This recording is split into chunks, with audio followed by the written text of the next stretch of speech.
you're probably doing a ton of trauma recovery and just general wellness kinds of things. It can get overwhelming. So in this episode, what I want to do is share with you 4 different buckets or pathways that you can place all of your efforts into. I want to help you compartmentalize and think about your efforts and what they're doing and maybe where you need to grow as well. Hey, my name is Justin Sunseri. I'm a therapist and a coach who wants to help you live more calmly, confidently, and connected without psychobabble or woo-woo. Welcome to Stuck Not Broken. This podcast is not therapy, nor is it intended to be a replacement for therapy. This topic comes up consistently and predictably in my client work, also very often within the Stuck Not Collective courses and community. And that is, what is your goal and how are you going about doing that? Your goal is probably to get unstuck, probably to reduce anxiety or depression or anger or rage or overwhelm or fill in the blank, maybe all of them. But what avenues are you taking to reach that goal? And I want to help you to differentiate those and compartmentalize them into 4 different pathways, okay? The first one is just baseline stuff, the things that you should have in place. And if you don't have them in place, all your other efforts are probably not going to be super helpful. They could be helpful, but not as much as possible. And that's just baseline foundational things like eating healthy enough, having enough water, getting enough sleep. We don't need perfection. I don't need you to be hyper nutritional and drinking a certain amount of water every day and measuring that and, wearing a backpack full of water to make sure you get it done or whatever. But just enough. We need to do good enough, and I can't tell you what number that is, but good enough. If you're living off candy, that's probably not good enough.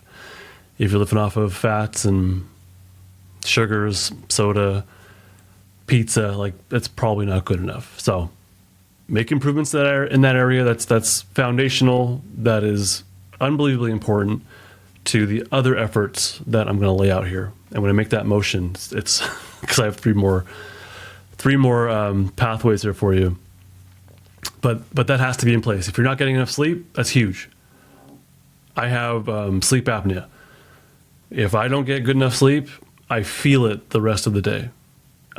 Everything just becomes so much more difficult when you don't have good enough sleep. So sleep and eat enough or eat well enough, drink enough water, be healthy enough, get enough movement, that kind of stuff. Right. Pathway 2, as far as healing or recovering or making change in your life, pathway 2 is, I think, where people get stuck a lot, and typically where they start coming into therapy, and that is coping. You probably have some level of anxiety or anger or whatever, depression, fill in the blank, and you're trying to figure out how to cope with it. How do I make it go away, or how do I reduce it? And I don't blame you. I don't blame you at all. I don't blame my clients. I don't blame the people in the Stuck Not Collective. Of course you want that to reduce, if not go away.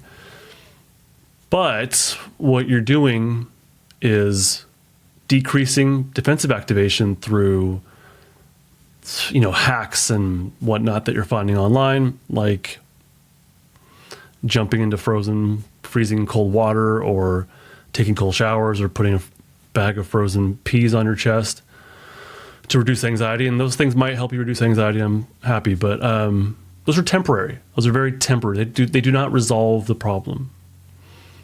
And what they may do actually is trigger your dorsal vagal state and numb you out. Well, so in essence, it puts you into a little bit of shutdown. And so, yeah, your anxiety's gone, but are you more connected to the present moment? Do you love yourself more? No. It just kind of helps make the feelings go away after a while. One of my clients says he tried, some psychiatrist told him, just when you're feeling anxious, grab your thumb nail, squeeze on that in your finger, and it's just a hack. If anything, to me, it does nothing. And I don't know, for you, maybe it does something. But if it does, it's like, does it help you love yourself more? Does it connect you with your loved ones more? Do you feel less guilt in your life? Do you feel less perpetual anxiety? Probably not. Maybe in that moment, because now you're causing yourself pain or distracting yourself, and that there's value to that. So that's pathway number 2, or bucket number 2. What are you doing that fits into that? And it's those things like counting backwards when you're anxious, playing with a fidget when you're anxious or when you're angry or depressed or whatever. Those things are coping. You're trying to reduce defensive activation. Totally has a place. If you need to numb yourself out because you're feeling suicidal, go ahead, watch TV until you feel less suicidal and can do something about it. I don't think there's anything wrong with that at all. So coping definitely has a place, but it is not the answer. And if you're going into therapy seeking more coping, that's fine, but hopefully therapists can do more for you and, get you to the next 2 paths. So we got the foundational path 1, we got the coping path 2. Path 3 is practicing safety. And this is what therapists, in all honesty, miss. And this is probably what you're missing, dear listener, in your efforts. How do you feel safe? What triggers feelings of comfort for you? What helps bring you to the present moment? What helps you to breathe easier? What helps you to feel maybe appreciation, maybe love, gratitude, maybe not happiness, but yeah, maybe happiness, maybe just contentment, awe. And some of these might be more easier to reach than others. But yeah, what helps you feel safe and connected to yourself, or connected to the environment, or connected to others? Connected to yourself would be having enough self-compassion to look inward and be open to all of your experiences, even the ones that are uncomfortable. Connection to the environment would be through your senses. So do you know what senses bring you to your safety state, or what sensory triggers bring you to your safety state? Do you know what tastes or what smells, what textures help you to just be and breathe, and that's enough. I'm not saying it's easy, but it's important. I think it's actually extremely important. The coping stuff is fine, but if you can practice feeling safe and build that up, and like literally build up the strength of your safety pathways, your biological ventral vagal pathways, if you can do that, the need for coping is going to be less. Like, you just won't need it as much. It'll probably still pop up, sure, but your level of distress tolerance will go up. Distress tolerance goes up.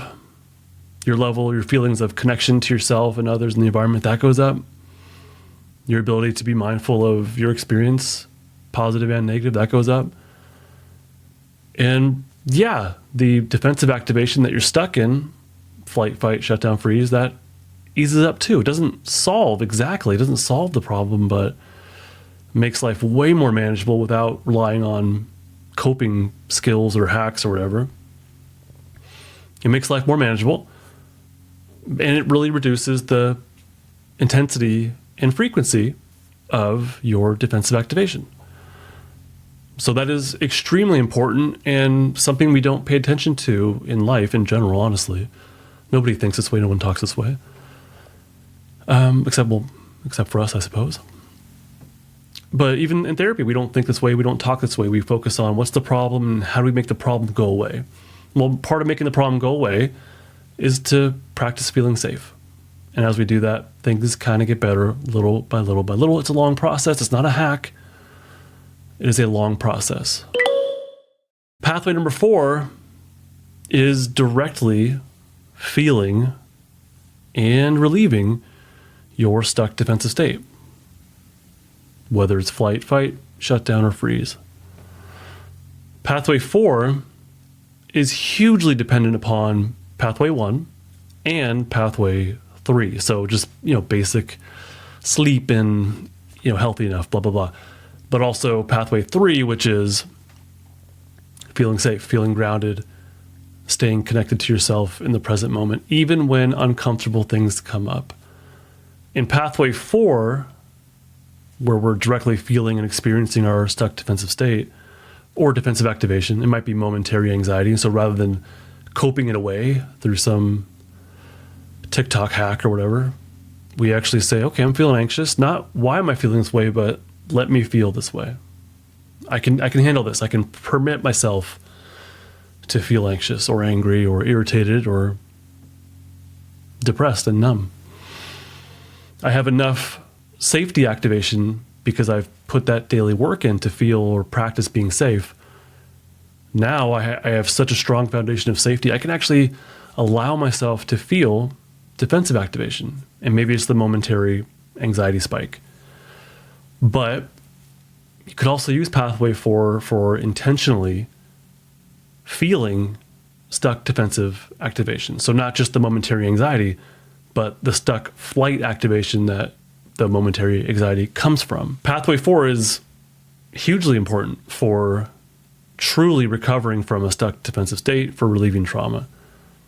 You can practice being in safety, and I highly encourage you to do that. You can do that every day and build up the strength of your safety pathways, and a lot of good can come from that. But that next level of getting unstuck and finding more emotional freedom and deeper connections with yourself, that has to come through pathway 4.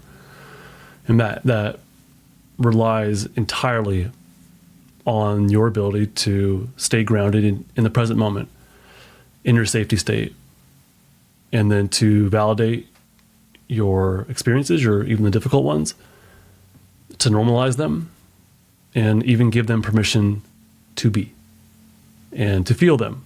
Not just lightly, although that might be a starting point, but even deeply, to deeply go into your stuck defensive activation and feel it and experience it. The memories and images and sense and all the things that come along with it, the textures that you recall. Memories might be a part of that. Yeah, pathway 4 is really important. And you can do that in doses. Actually, it's a pretty darn good idea. We don't want to go all the way into defensive activation all at once. Little doses here and there are probably a really good idea. To me, I liken it, especially maybe with freeze activation, I liken it to skipping stones. You throw a stone across the water and it just sort of touches upon the water before coming back up. I think that's probably a good metaphor for how to handle defensive activation if you're starting down path 4 and feeling into it.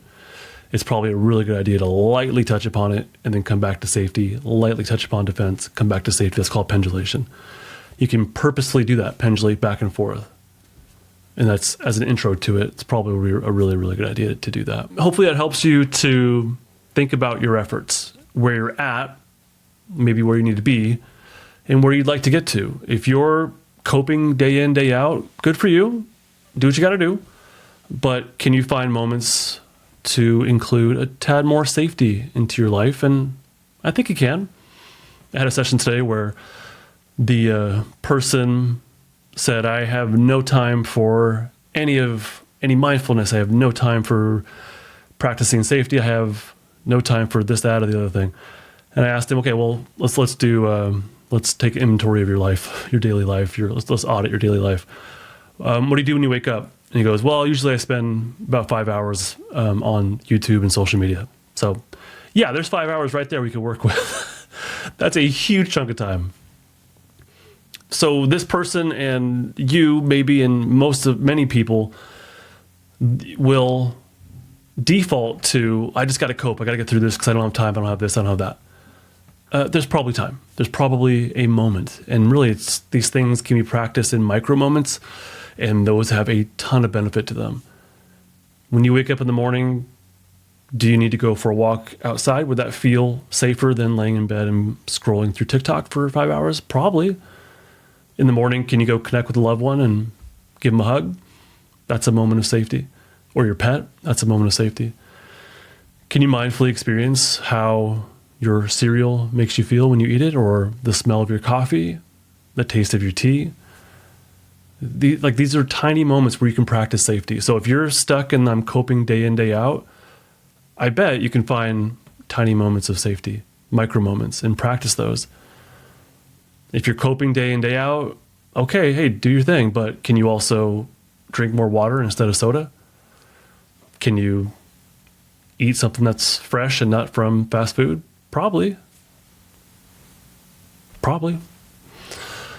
If you could do all that and build up, if you can, be healthier, a little bit healthier, maybe a lot healthier, and cope your way when you need to, cope your way through it, and also feel safety in micro moments. Eventually, would you be able to say, well, what else do I feel? What's it really like to be me? And to be stuck in whatever state I'm in. You might not be close to that right now. That's okay. But down the line, that's a question you could ask yourself. And that's pretty normal. In my client work, we build up so much safety that my clients will get to a point where they say, I'm ready to feel just what it's like to be me completely. What else is within me? And to be open to that. Thank you so much for joining me on Stuck Not Broken. I really hope this episode has helped you compartmentalize or think about your efforts and where they belong in those 4 paths and where you can grow, what you can maybe bolster if it needs bolstering. Your homework assignment is to look at all the things you're doing and put them into one of those 4 pathways or buckets. If you're squeezing your thumb to feel better, what bucket does that belong into? If tonight you're going to cook a fresh meal, what bucket does that belong into? If you're going to go hug your mom and tell him you love him, what bucket does that belong into? If you're going to meditate and feel what it's like to be you completely, what bucket would that be in? Actually, I created a free resource for you. It's just a really simple 1-sheet visualization of this 4-bucket thing with brief descriptions. You can download that in the free member center. I'll put a link for you in the description. The link, though, is justinlmft.com/members. And I have a free course and other downloads there for you if you like. Otherwise, thanks for joining me.